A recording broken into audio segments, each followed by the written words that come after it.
Anli Prutas. Heaven para sa fruit lovers ang highway na ito na matatagpuan sa paanan ng Mount Matutum sa bayan ng Tupi. Paano ba naman kasi hile-hilera ang tindahan ng prutas dito? No wonder ang bayan ng Tupi ang tinaguriang fruit basket of South Cotabato. Ang mga sasakyan tumitigil lang sa Gedli para bumili. Drive-thru ng prutas yarn?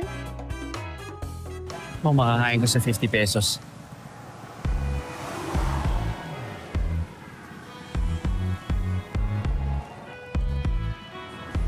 Gahanap po ako ng makakain sa 50 pesos. May free taste po kami. Ano May po? free taste po. May free taste po kayo? Apa.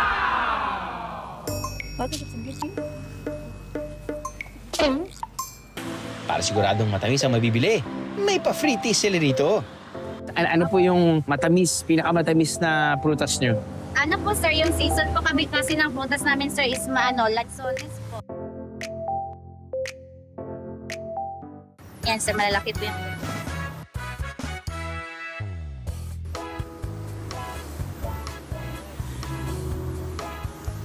Ang tamis nga. Hindi, ganyan lang mukha ako, pero matamis talaga. Lensya na. Sa next stall naman tayo makikain. Makitikim! Sa stall na ito, agaw pansin ang mangosteen na saktong in season daw ngayon sa lugar. Alam mo yung hindi ko pa natitikman talaga. Sa buhay ko, Ano po yun? hindi ko pa natitikman yung mangosteen. Ah, okay. Tapos, May free taste po ba kayo dyan? meron din yan dyan. Meron din dito, sir. So, 35 pesos per kilo. Yes. Okay, sige. Paano niyo po binubuksan? Ito lang. Ganyan. Tapos ito po yung kinakain. Yes po. May po. Kakahiya mong sabihin, first time kong kumain ng mangosteen. Meron siyang asim. Pag ano po, sir, pag bagong harvest. Meron po ba akong malalasahan na mas matamis? Although, feeling ko may asim na tamis na yon. Wala naman akong basis for comparison dahil Try natin. okay na po.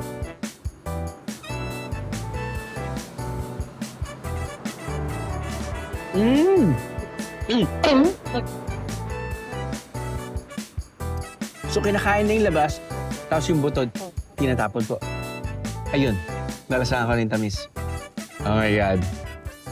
Pwede tong mangosteen na to Maliban sa mangosteen, marami ring pinya sa South Cotabato. Sa katunayan, dito matatagpuan ng isa sa pinakamalaking pineapple plantation sa mundo.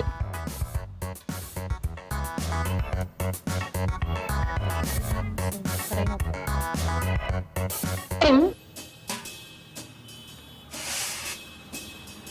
Ba't parang naasiman siya, sir?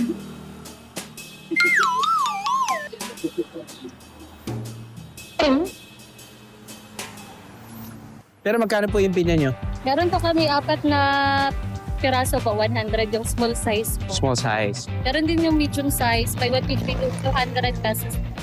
Depende po sa kalaki po. Ano po yung pinaka-like, yung top pineapple variant nyo na alam nyo na pinakamatamis? MG3 po talaga. MG3 talaga yun.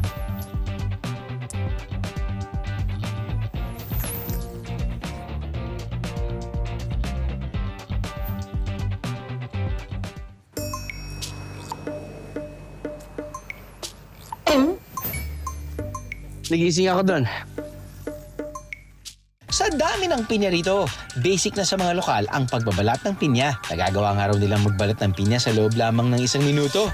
Tulad na lang ni AJ at Shane na matagal nang nagbebenta ng mga prutas dito sa food park. Ngayong araw, hahamunin natin sila sa pabilisan ng pagbalat ng pinya. Sige nga, ipakita nyo nga kung sino kayo. Alam niyo, Bihara, balita ko, dito, ito mismong parte sa South Cotabato ang pinakamabilis magbalat ng pinya. AJ, Shane, pabilisan sila. Ready? 3, 2, 1, go!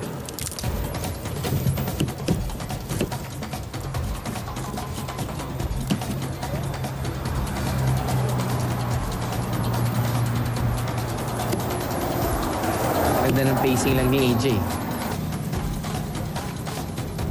Sa ilalim muna, tapos yung china-chop-chop nila into smaller pieces.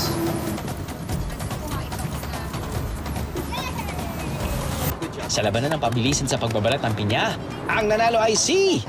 AJ, 39 seconds. Shane, 48 seconds.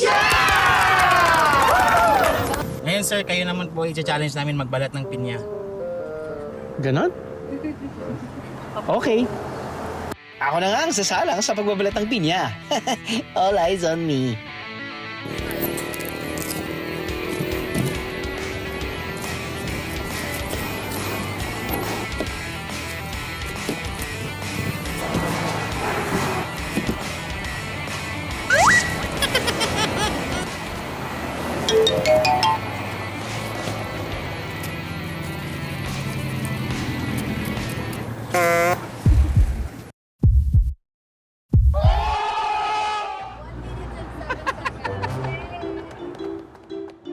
Tagal naman nun, 1 minute 7 seconds. Ako naman kasi, sorry ako explain ko lang.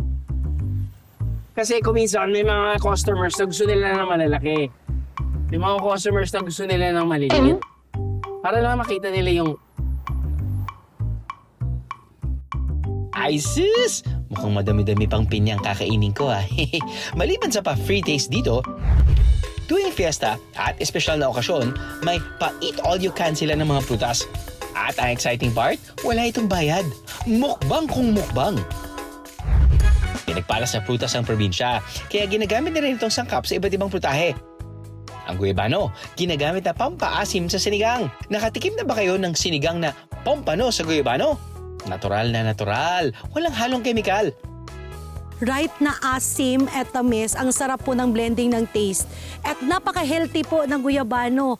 Dahil sa pagputok ng Mount Matutum noong 1911, nakatulong ang volcanic rocks at abo na ibinuga ng bulkan para maging mataba ang lupa sa paanan nito. Ito ang isa sa dahilan kung bakit sagana sa prutas ang bayan ng Tupi. Ito kasi, this is protected area of Mount Matuto. Mataas po ang elevation. So maganda po dito ang guyabano, malamig. I am meeting this biyahe. All you gotta do is just subscribe to the YouTube channel of GMA Public Affairs and you can just watch all the Behind the Drew episodes all day, forever in your life. Let's go! Yeehaw!